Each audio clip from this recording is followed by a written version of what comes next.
Hello and welcome to Network. My name is Spumelele Zondi. Now tonight we have information on how the internet shutdown in Ethiopia is hurting small businesses. We also have information of new smart security technology at OR Tambo International Airport. There are details on the LG V20 smartphone. Our discussion is on the accuracy of cell phone geolocation. You can find us on SABC Network. That's on Facebook, Twitter and Instagram. Use network at SABC.co.za and email.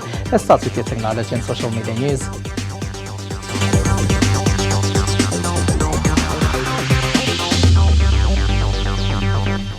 Ethiopia has been experiencing a lot of anti-government protests in the last year. A lot of conversations about the protests take place online. Now the Ethiopian government is responding by blocking the internet or parts of it. But this is hurting innovation and profit margins of many businesses. Coletta Wanjoy is in Addis Ababa for us.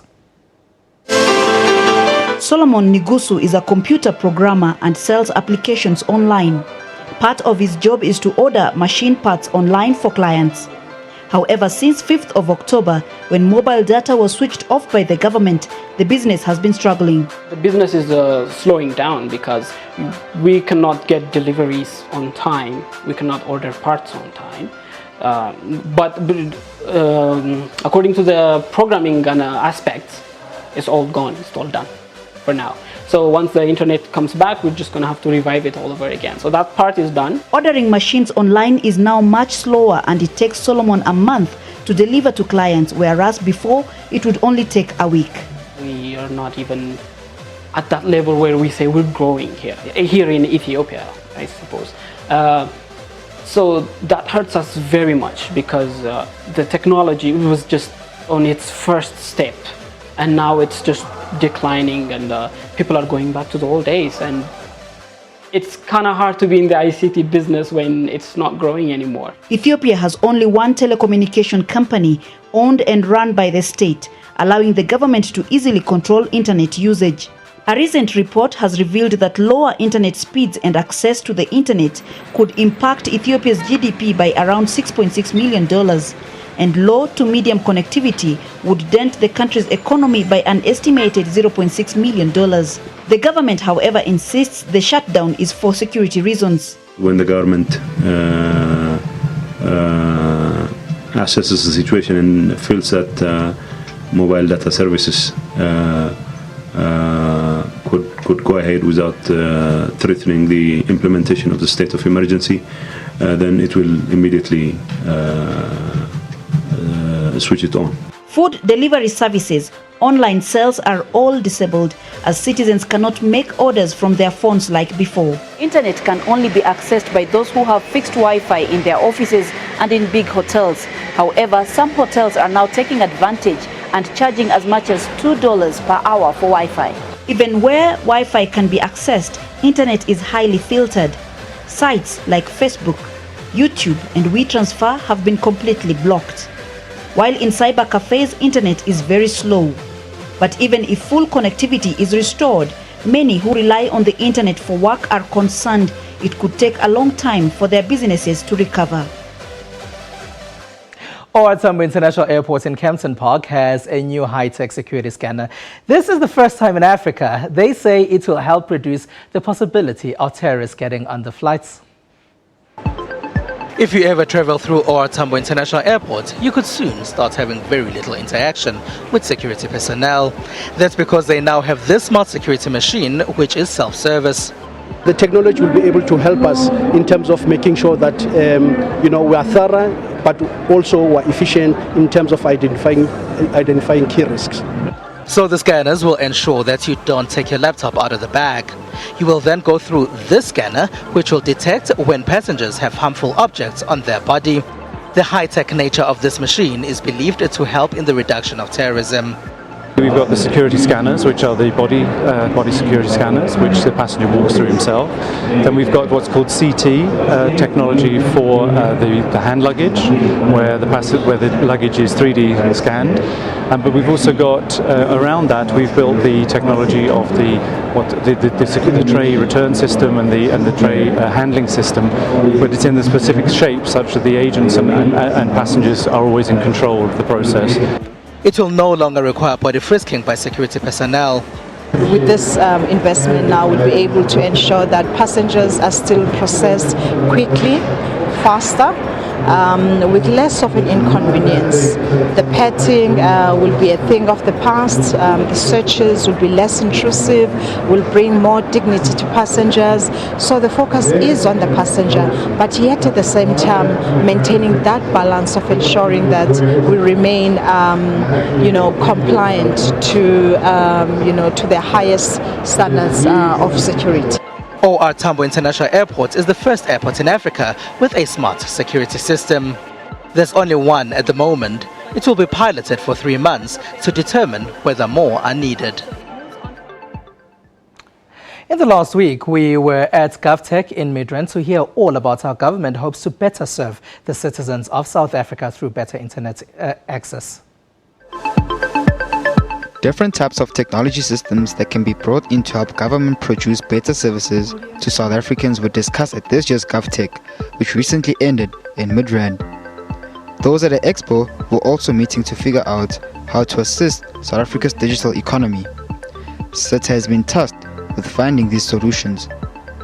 What we're doing here is that we have brought the ecosystem of ICT, information and communication technology practitioners, people who we work with as SITA, generally, people who want to work with us in SITA, who essentially we're trying to look at how we can drive better public services in respect of development, in respect of access to technologies, and also in respect of general growth of society.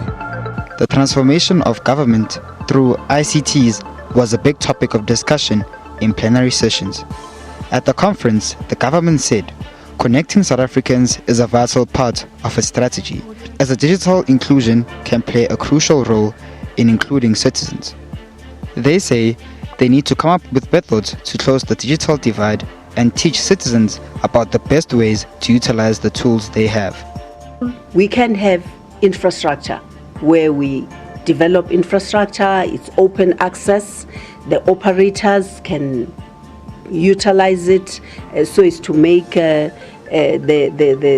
data affordable to our people. But next year we want to look at the e-strategy. And we have been saying here, many times our people will have access to a mobile phone, but they used it as though it's a fixed line. And yet in developed societies, when you have a phone, a mobile phone, you use it also. You will access information, you do research, you can actually do business. Then there were exhibitors who were showing off the tech they created, which they feel could be used by government to improve the lives of South Africans. One of these is Smart Citizen. As a citizen, you could actually phone up the JRA to the call centre and you'd say, I'm on Oxford Road, there's a pothole. And of course Oxford Road is yay long. So of course the JRA would go and try and go out and find this pothole at Oxford Road and struggle to find it. So the length of time to fix these things was taking a very long time. So with the GPS positioning, the crew go out, they know exactly where to go and they can fix that pothole. And as soon as they fixed it on their actual tablet app itself, they mark it as completed. And again, that sends a message directly back to the citizen to kind of say, your problem's been resolved. Some of the other solutions hoping to get noticed included those in e-schools, e-health, and even those hoping to assist in the improved digitization of home affairs. Let's see what's been happening in the rest of the tech space in the last week.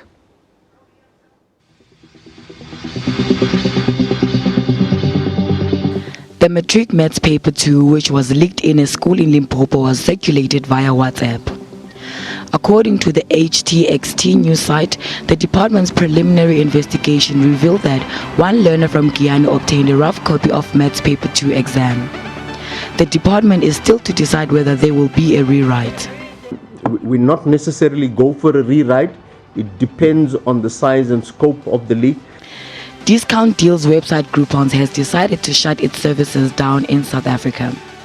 In an email statement, Groupon stated that after evaluating the market, they have decided to wind down operations in South Africa. Groupon is a company that specialized in selling discounted daily deals online. Egypt's leading e-gaming group, Anubis Gaming, has jumped onto the international stage, winning 5th prize at the Jakarta World Championship. Anubis Gaming was launched in 2015 in a small apartment in Cairo's leafy Zamalek neighborhood. With 3 local competitions under its belt, the group of young Egyptians is hoping to represent the Middle East in the future international e-gaming competitions. I found that we are the only region in the world that does not have any e-gaming activities. Ever since I was young until now, I have seen people around the country who spend so much of their time at cyber cafes and who are extremely talented but never participate in international competitions, which is strange. So what are they missing? Well, they're missing a company like ours that can pay for their travel, equip them with good computers and a good space to live, work and play, and therefore can help them reach the same level as international gamers. Counter-Strike, Overwatch and StarCraft are just some of the games they play. The Turkish government has allegedly shut down social media sites in that country. This was in retaliation to an explosion in the capital, Ankara. A court order was allegedly given to restrict social media access after images of the bombing were shared online. Cab-hailing service Uber has decided to focus on organic growth as it expands into the Southeast Asian markets. Not having ride-sharing in a city like Taipei would be devastating to the people who are driving on the platform, making money, the riders who come to rely on it. I mean, that's a completely backward step. And if you're holding yourself out to be the Silicon Valley of Asia, to basically be shutting down tech companies, I think would be a fairly chilling message.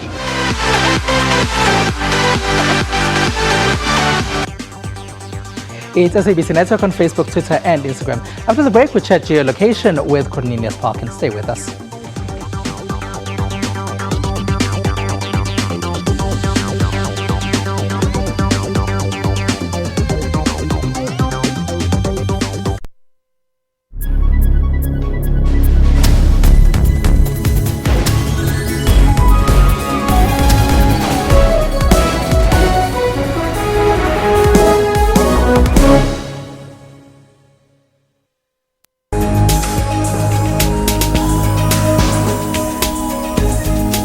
Now this is Trends, of course, your one-stop serving of all that's juicy and trending in the world of entertainment and showbiz. My name, of course, is Refiel Wemwilo. I'm Dr. Sello Mutaung, and this is our talk. A very good morning and welcome to Media Monitor. I'm your host, Alicia Jolly.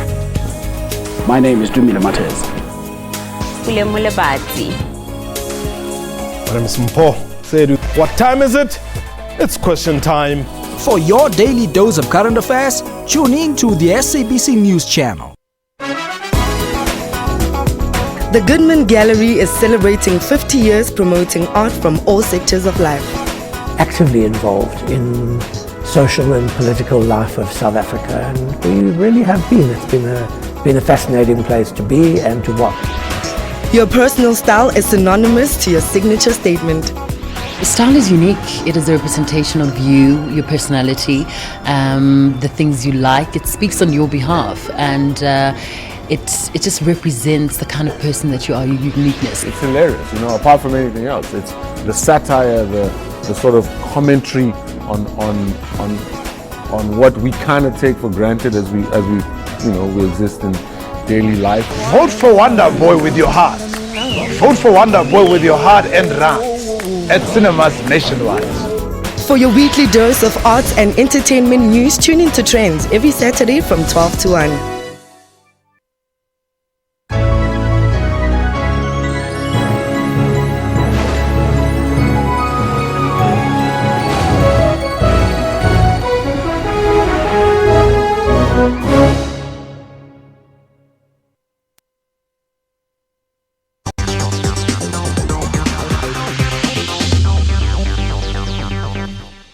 SABC Network on Facebook, Twitter and Instagram. You can also hashtag SABC Network if you're trying to have a conversation with or about us on social media. Now, isn't it frustrating when you look for a place and maps cannot find it? Most of us are reliant on the application and we would get lost without them. Nowadays, most of us rely on map applications to find locations. However, it seems like some places are not yet registered on the map system. Recently, at a news conference, Eskom CEO Brian Molefe spoke of a shebeen in Saxon World. There's a shebeen there. I think it's 2 streets away from the Gupta house. Now, I will not admit or deny that I was going to the shebeen, but because my young wife is not aware that there's a shebeen there. This Saxon World shebeen has become infamous on social media, as many say they're looking for it, but their online maps can't find it. So is it possible that online maps can be wrong? Now joining me to answer that question is Cornelius Park, and he is a web specialist. Hello, thank you for being a part of our network, Cornelius. Thank you for having me. And now, can maps be wrong? Maps can be wrong if the information is outdated. So Google has a strategy to index the world, but that's a work in progress. New roads are being built every day. Roads change, maps change. So yes, maps can be wrong, depending if Google has updated the maps data.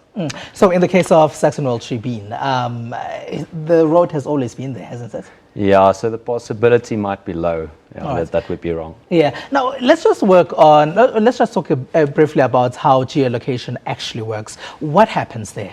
Okay, so you have 3 ways that I'm aware of that you can track a mobile phone. The first way is through location-based services, which is basically triangulation using the networks. The second way is through GPS. And the third way is a new technology called IPS, which is internal positioning systems, tracking inside of buildings where GPSs can't reach. Basically from a maps perspective, you're capable of tracking phones up to about 150 meters accurately with location-based services. But when you look at a GPS, you can go up to a few centimeters. So depending on how the Saxon thing was done, I'm not exactly sure which technology was used to do tracking. But yeah, you could go up to 150 meters accurately. When you say a few centimeters with a GPS, are you saying that it could be at the neighbor's house? Could it be a few streets from the house? A few centimeters, can it be longer than that? No. Depending on GPS accuracy, and I think types of interference, those kind of things. The thing with GPS is you need line of sight with the satellites, whereas with LBS, location-based services, you depend on triangulation. Interferences could affect the accuracy of it, like buildings and those kind of things in the way. So those are things that could interfere. But GPS are usually very accurate, up to a few centimeters, and that's why we can rely on it on the roads. So, yeah. And if I am making a phone call from a certain area, you're saying you can easily pick up where the phone was made? You can. So networks capture data, to my knowledge. Having the ability to get the data needs a legal Let's way. talk about that. Yeah. Yeah. Okay. So you can't just, if you for example take location-based services, the networks capture that information. They have record of that information. I would need to give my permission for someone to get that information. Okay. If I have not given permission, you would need to have some sort of a legal document, some sort of a court order or something to say that information needs to be released. That's on the location-based side. On GPS side, usually things like apps track you. So when you install a new app onto your phone, you give permission for that app to allocate your GPS module. And once you've given that permission, it can then actually track you where you are from a GPS side. Yeah. So if I take a SIM card out, does this mean that the phone is pretty much useless in terms of GPS tracking? No, with GPS it could still be valid because the SIM card uses the network. But if you've got an app installed, the MAC address of the phone is still valid, so you can still track a device with GPS via an app because it still knows what the device is. You don't need to know what the network is to be able to track like that. How often would authorities request such information? Do we know? Depends on the situation. So, it could be in cases of kidnappings, severe cases, that information like that could be needed. Murders, those kind of things. That information could be requested. All right. So you spoke about the legalities of it. So hypothetically, someone returns home late every evening. Can the wife then go to authorities and say, well, let's check the cell phone of that person. Where does it go every evening? Whose house does it go to every evening? So I don't think your wife is going to have a good enough plausible reason to do that. So yeah, it has to be a pretty good reason to be able to get that kind of information. Mm-hmm. And in terms of the network, can the network release information without permission? No, they're not allowed to. So they're not allowed to. Mm-hmm. So it needs to be a court process. Earlier you spoke about the fact that when you're downloading apps and apps can figure out where you are, can then third-party apps be used by authorities that want to track people where they are, for example, your Facebook?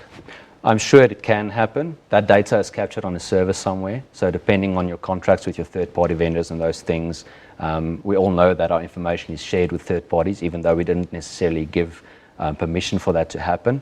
So that does happen, unfortunately. It is an invasion of everyone's privacy up to a certain point, and that's why some of the legislation has begun to be put in place where people can opt out to services where your information is given through for people contacting you to be able to opt out of those services. So I don't want to receive these communications anymore. So yeah, that is true. All in all, if you're using any piece of technology, may it be a cell phone, may it be a tablet, may it be a laptop, is there a way for you to pretty much switch off being found out about your whereabouts? There is. I think the best way to do that is probably to have your device switched off, or to have it in flight mode, because flight mode basically disables all communications with all networks.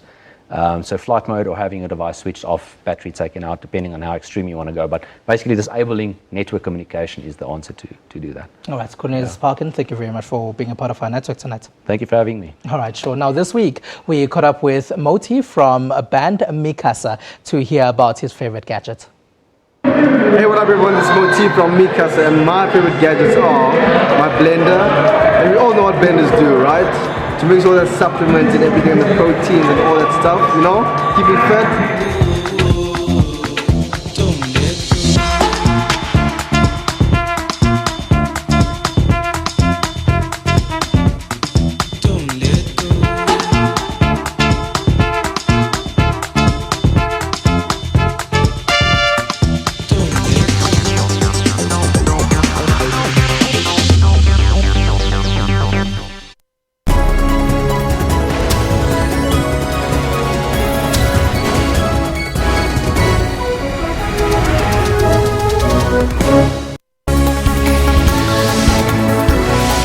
Keeping you up to date with business developments. So there's no shortage of money in the system. There's a shortage of implementation capacity to actually get things done.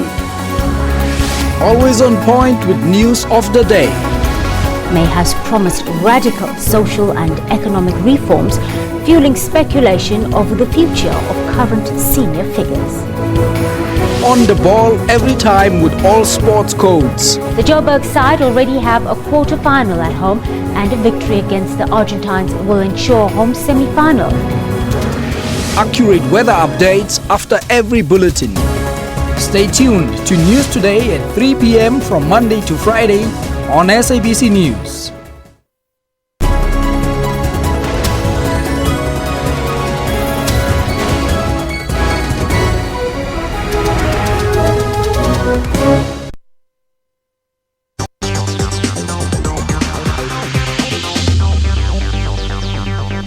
Right, it's hashtag SABC Network. Now, LG has decided to bring its V-Series phones to the South African market. The V20 will be in stores on the Vodacom network tomorrow. They say this phone is mostly for multimedia creatives.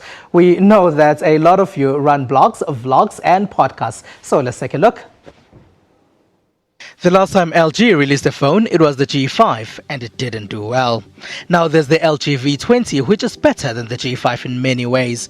Maybe that's why folks at the South Korean electronics company say they're excited about their new offering. The V20 is also the first of the V-series to be launched in South Africa. The V range actually slots in right at the top. So the V range going forward will be our new flagship range of devices. Now, where the V range originated, last year LG launched the first V range device. It was called the V10, and it wasn't brought to South Africa at that stage. There's been a lot of focus on the audio suite for professionals or people who run podcasts and vlogs. We're targeting the multimedia user, If you look at what the phone offers in terms of the processing power, the RAM, the audio, the video taking capabilities, we are the first smartphone manufacturer to incorporate a quad DAC system into our device. Now, I don't want to get too technical about it. What it basically means to a consumer is that they get high quality enriched clear audio from the device. There are 2 cameras at the back, making it 3 altogether. The first is a 16 megapixel camera. The second camera is an 8 megapixel wide angle lens. That enables you to take photos up to 135 degrees. Now, the human eye can only see up to about 120 degrees. The LG V20 is a high-end device retailing at about 11,000 Rand if you're buying it cash. There's a sweetener thrown in for the first 1,500 customers in the form of this 360 cam. If you're thinking of an upgrade, then this should be in your list of new phone options. Right, so that's all we have for you. Find us on SABC Network on Facebook, Twitter, and Instagram. News Network at sabc.co.za on Instagram. You can, on email rather, you can also hashtag SABC Network. From me and the rest of the network team, have a good one. Tabileng Wat is up next.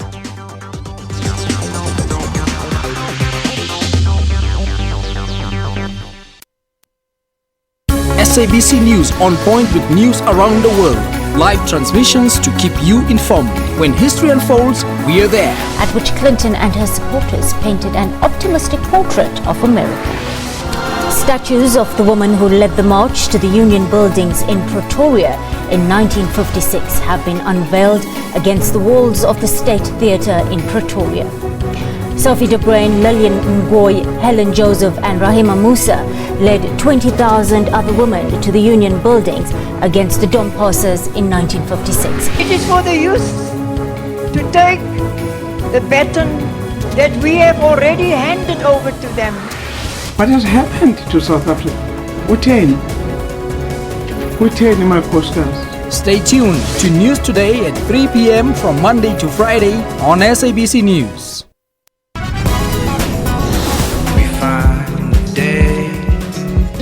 Yeah, it's more of a validation, you know, it's more of like, okay, you're on it, because it's been a dream and a goal from the beginning, like to get here. The fact that the rest of the world is actually acknowledging the amount of work we put into, into music as Africa as a whole, I think it's fantastic. It's a big one for South Africa too. The School of Ballet in Nigeria has changed many a mindset in dance. Saw it a lot on TV and we looked at it like something that probably could not be taught to us because we thought it was like a white man dance or probably something it's their culture now, but it actually taught me that it's not just about culture because dance is a language. For more arts and entertainment news, catch Trends every Saturday from 12 to 1. Young girls crossing our borders often find themselves alone in the big city of Johannesburg. I came here when my pregnancy was 6 months. Like many other girls from Zimbabwe, Abigail found her way here to the Central Methodist Church